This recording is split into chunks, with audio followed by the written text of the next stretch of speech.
Hey guys, welcome back to the channel and the layout update for July. If you want to follow along, hit the subscribe button and the little bell icon to be notified when I post new videos. This month was another month of multiple projects in varying stages, including an update on the engine and decoder I was having trouble with, filling in the grooves and gaps in the plywood of the harbor with wood filler, some planning in a few spots on the layout, and the biggest addition was this guy, the Nova 3D Elfin SLA printer. I celebrated a birthday back at the end of May, and my parents very generously sent me this as a gift, so the majority of the month was spending any extra time cramming my brain full of anything and everything 3D printing. My dad and I got into model railroading together back when I was in high school, and it has always been something that we've shared together, and purchasing a 3D printer for detail parts and other various projects has been topic of conversations that we've had over the last year or so. So far, it's been a fun addition to the arsenal of modeling, and there's definitely a lot of learning still to do on my end. One of the first things I wanted to tackle with the 3D printer was the smokestacks and roof access on the terminal. The injection molded parts that came with the kit from Walthers were a bit deformed and just off. With the layout only being 12 inches deep and the track height sitting at 50 inches, I want to keep the majority of the details as close to scale as I can get, so I crash-coursed my way through Tinkercad and designed a handful of roof vents and started printing. I'm super pleased with how they turned out, and it was a great way to get my feet wet with 3D printing. I started mocking up and planning out what will live next to the Walthers kit bash that I've been working on.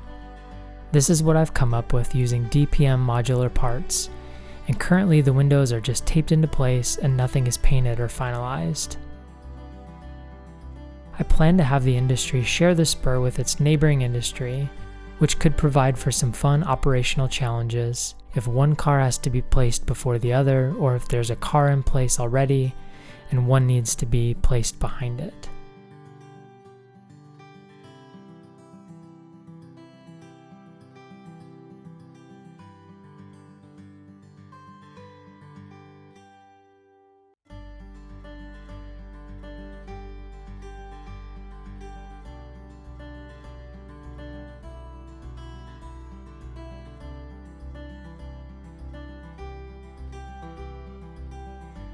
I want to get this back corner pretty much squared away before I do any additional scenery, so I started by mocking up the background flats that will live here.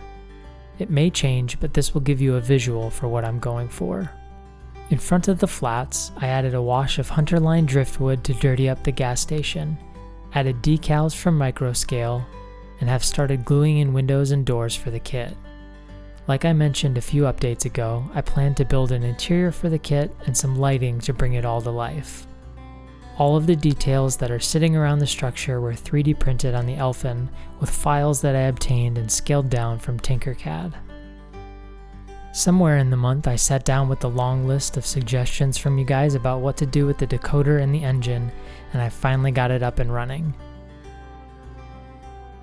I added some solder to the upper contact pads to ensure it was a snug fit, adjusted the motor tabs for proper contact, and isolated the decoder from the chassis with Kapton tape.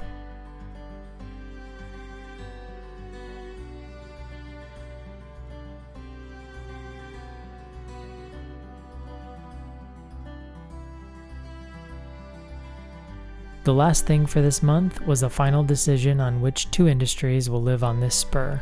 I'm planning on having a smaller newspaper which will receive ink, parts, and paper, and the second will be a musical instrument manufacturer which will receive lumber and specialty woods, electronic components, manufacturing materials, and export finished instruments. Both of these will be two-story buildings with rail service coming in on the second story.